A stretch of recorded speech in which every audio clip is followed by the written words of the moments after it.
नमस्कार, जय हिंद, जोहार। मैं विनय पांडे और आप देख रहे हैं मुनादी चौपाल। हमारे साथ मौजूद हैं छत्तीसगढ़ कांग्रेस के सह प्रभारी जरिता जैत फलांग जी। यहाँ पे वोट चोर गदी चोर का कैंपेन होने वाला है, इसका कैंपेन होने वाला है और इसके लिए तैयारियाँ यहाँ की जा रही हैं। यहाँ शुरुआत रायगढ़ से की जानी है। मैम, इस अभियान की शुरुआत रायगढ़ से क्यों? ये ऐसा कोई वो नहीं है।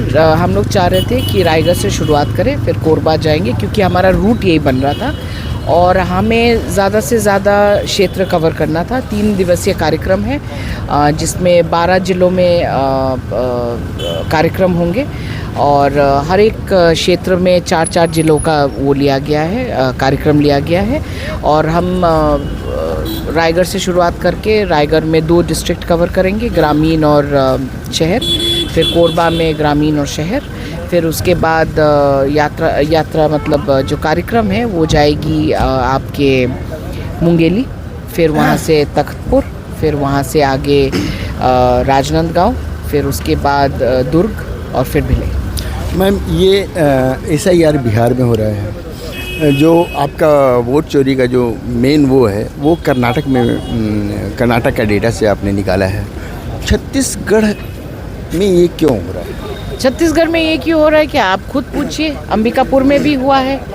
बहुत सारे हमारे विधायक हैं, पूर्व विधायक हैं, जिन्होंने ये पूरा एक्सरसाइज किया है और बहुत सारे जगहों में वोट्स की हेराफेरी हुई है। और ये सिर्फ बिहार की बात नहीं है, कर्नाटक की बात नहीं है, ये पूरे देश की बात है। हमने सब ने देखा है किस तरीके से वोटों की हेराफेरी की जाए। एक घर में 190 लोग रह रहे हैं। कहीं कहीं तो जो जिंदा है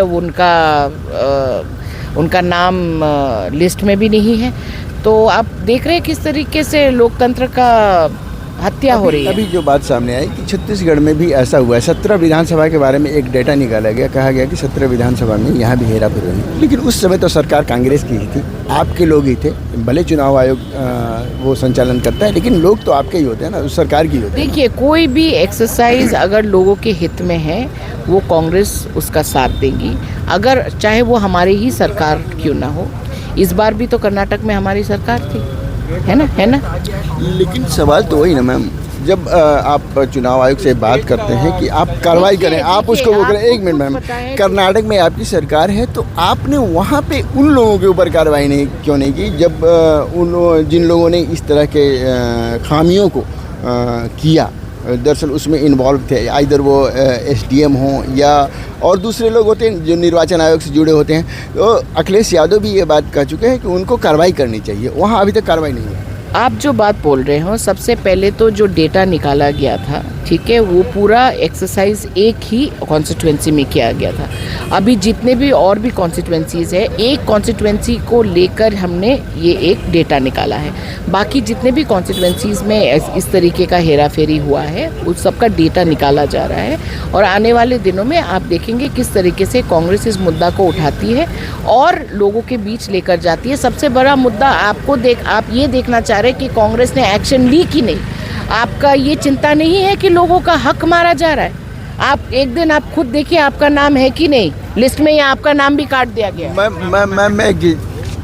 बेटा बाद में ले ले। कैंपेन जो है ये चुनावी कैंपेन है क्या? जैसे ये कोई चुनावी कैंपेन नहीं है, ये लोगों की हक की लड़ाई है, ये लोगों की अस्तित्व की लड़ाई है। मैं इसलिए बोल रही हूँ कि आप खुद जाके चेक कीजिए आपका नाम वोटर लिस्ट में है कि नहीं। शायद आपका नाम भी कट गया होगा वोटर लिस्ट से, ये चेक कर लीजिए। Thank you ma'am. तो ये थी जरिता जैत फलांग जी, जो यहाँ छत्तीसगढ़ में कांग्रेस की प्रभारी हैं। उन्होंने वोट छोड़ गद्दी छोड़ का जो कैंपेन है, जिसकी शुरुआत रायगढ़ से यहाँ से कांग्रेस करने जा रही है, उसके बारे में वो बात कर रही थी, बता रही थी। देखते रहिए मुनादी चौपाल, पढ़ते रहिए munadi.com, the voice of voiceless. Thank you.